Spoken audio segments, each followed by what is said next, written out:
evidence of police brutalizing citizens to share the same with us to aid the case that our legal team is working on. Going forward, we appeal to Kenyans to resort to citizen journalism and photograph and film state officers, including police and politicians who in the course of duty abuse and brutalize their fellow citizens. Because the regime has decided to turn all institutions of the state against the citizens, we have no option but to act to protect ourselves.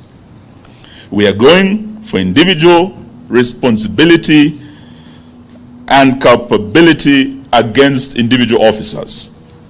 We are also going for individual culpability against police commanders whom we have reason to believe know or ought to know about the illegal actions of their officers under their command.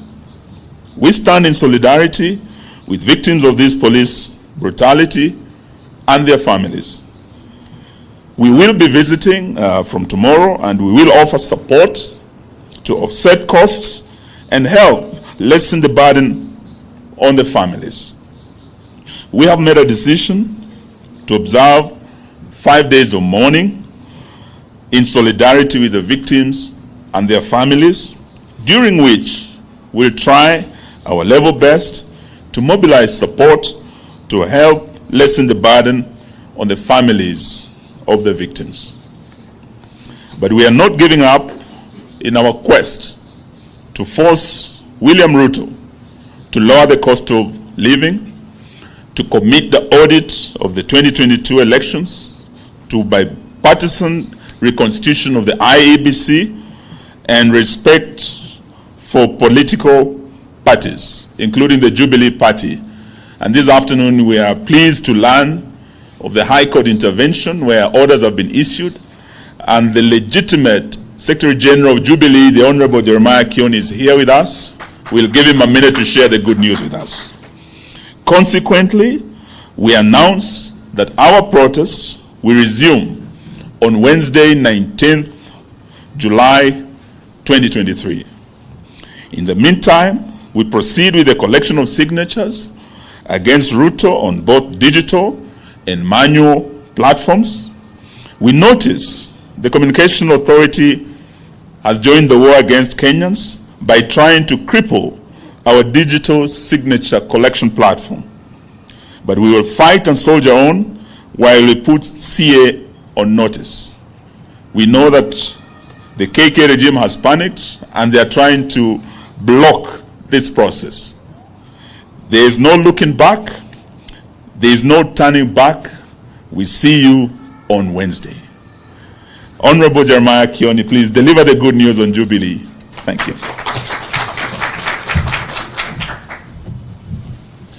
Thank you, Honorable Omarwa. As you are aware, or all of you are aware, during or early this week, we were treated to some drama within the political parties' dispute tribunal. Decisions that they arrived at were fairly funny. We had a majority of 4 agreeing with some allegations that were put before them, and a minority of 3. But 3 things I want to say. One, that in the history of the tribunal, we have not seen a split decision. This was the first time that we had a decision of 3 or 4 versus 3. And it was also, the dissenting team also had an opportunity of presenting their case. But that notwithstanding, we moved to the High Court this morning. And I'm pleased to inform you and all members of Jubilee and Azimio fraternity as a whole that we were granted orders by the High Court this afternoon. And the orders are to the effect that everything that was done at the tribunal has been stayed. The officials of the party remain as was gazetted on the 22nd of March 2022, and that even the special gazette notice that purported to call or let me just mention number 9131 of 2023 has also been stayed, and will be in court together on the 26th of July this year. So this is useful to know that within our system we still have parts of the judiciary that is judicious, and this is specifically the High Court. They are judicious and they are able to listen to issues. We will give you the copies of the orders so that you can actually see well-written and well-reasoned decisions that come from some of the courts that we have. We want to thank the High Court judges, and we also want to thank members of Jubilee who have remained faithful. Musije mkadanganywa, watu watariangarega hapa na kuringariga na kusema mambo mengi, lakini tunajua kwamba mwisho ukweli utapatikana, na kwamba Jubilee will be part and parcel of Azimio. And we want to thank our Azimio leader, party leader, Raila Odinga, and the principals, because they have remained truthful and supportive of us as Jubilee, even during those very trying times. Multi-party is under attack. As the Ruto regime keeps killing people, innocent people during peaceful demonstrations, they are also very keen on killing political parties that remain the voice of the voiceless. I thank you.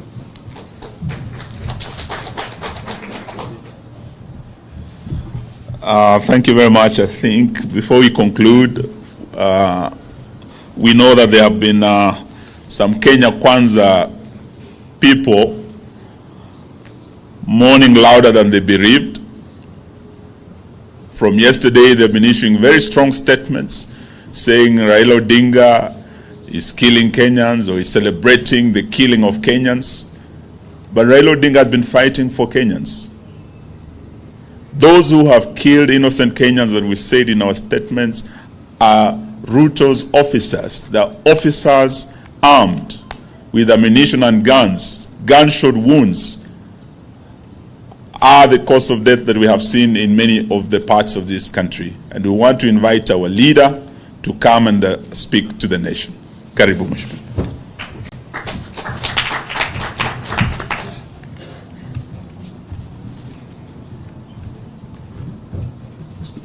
Kwanza nataka kuchukua fursa hii kutoa shukrani sana kwa Wakenya kwa yale ambayo walifanya jana. Wakenya walijitokeza katika pembe zote za nchi yetu. Wazee, vijana, wakina mama, wote walijitokeza kuonyesha kutokuwa na imani yao na serikali dhalimu ambayo inawanyanyasa.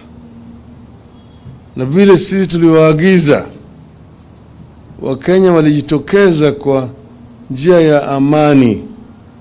Hakukuwa na fujo. Kila mahali walipojitokeza walikuwa wanaimba, wakitembea vile imekubalika katika sheria zetu. Wakenya wana haki na uhuru ya kufanya maandamano, ya kukutana pamoja, na vile vile kupeleka kumbukumbu. Lakini tunasikitishwa sana na vitendo ya serikali hii kupitia kwa polisi yao. Tuliona polisi jambazi ambayo walikuwa maamrishwa kujitokeza kama maadui ya Wakenya. Wakaanza kupigana na Wakenya kwa njia ya kijambazi.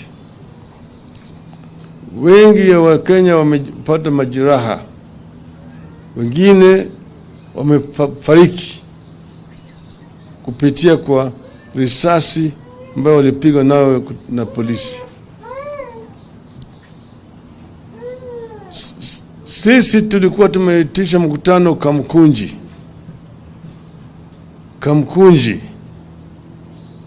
Pale Kamkunji, kuanja Kamkunji hakuna biashara yoyote. Kwa hivyo hakuna mtu ambaye aliharibu bidhaa au biashara ya mtu yoyote. Lakini tuliona kwa runinga askari polisi wakipiga risasi kwa umati ambayo ilikuwa mikutana pale Kamkunji. Wanasema ati wanaazimio wanaharibu biashara ya watu. Kule Kamkunji biashara ya nani ambayo ilikuwa inaharibika huko? Kukuta askari ya polisi akipiga risasi kwa umati ambayo imekusanyika kule kwa njia ya amani. Hiyo shabaha yao ilikuwa kuleta majeraha au kuwa Wakenya kiholela.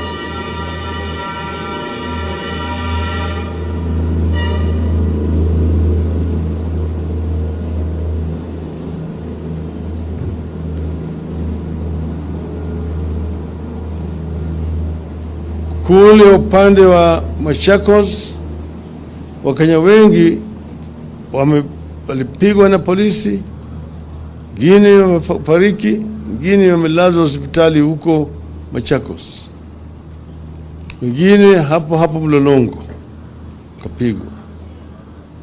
Upande ile ya Meru na Embu walikuwa wanafukuza watu wetu na wakitupa ile gasi ya machozi. Upande ya Busia, Mheshimiwa Paranya alipigwa na mawe na majambazi wengine ambao walikuwa wamekodishwa na serikali. Kule upande wa Sondo, wale vijana majangili ambao walikuwa wamepewa wako na mishale na mikuki, wamesababisha majeraha mengi zaidi kwa watu. Wapiga watu na mishale, hata kuna watu 2 ambao wamekufa huku upande ya Sondo, na watu karibu 18 wako kwenye melazwa kwenye hospitali, majeraha kupitia mishale huko. Tunaona mwanzo ya yale bila ya kijambazi ambayo inaitwa ethnic clashes ikirudi, na hiyo inaletwa na hii serikali bandia. Tumeona vitisho mengi zaidi, vile wanavyoongea unatisha sisi, watu watashikwa, wanataka kuharibu uchumi na kadhalika. Sisi tumesema wazi ya kwamba sisi tutafanya kila kitu kutumia sheria.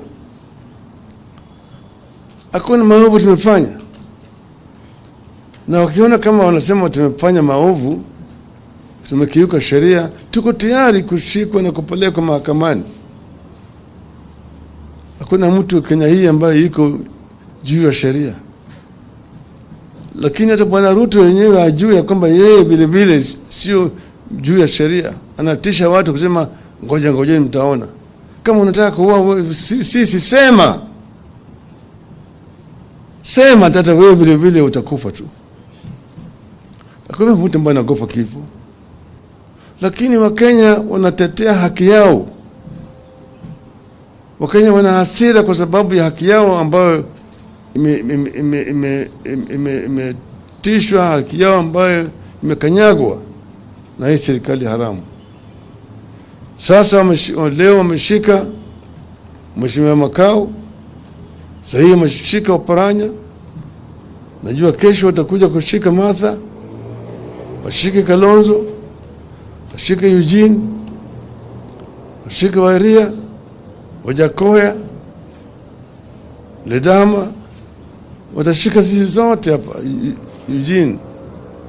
Lakini baada ya hayo Kalonzo nyingine atatokea, Martha nyingine atatokea, Eugene nyingine atatokea, Wairia. Hii ni kama mto Nile imetoka Jinja inaelekea kule bahari ya Shamu. Ufanye nini huwezi kuzuia kufika huko. Itafika. Mto Nile itafika bahari ya kati. Wapende wasipende.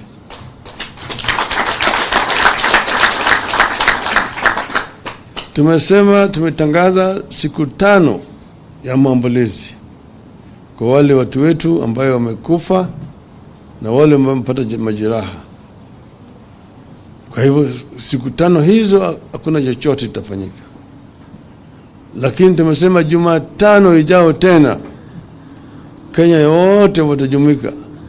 Kutakuwa na kamkunji nyingine Jumatano ijayo. Wapende wasipende. Asanteni sana.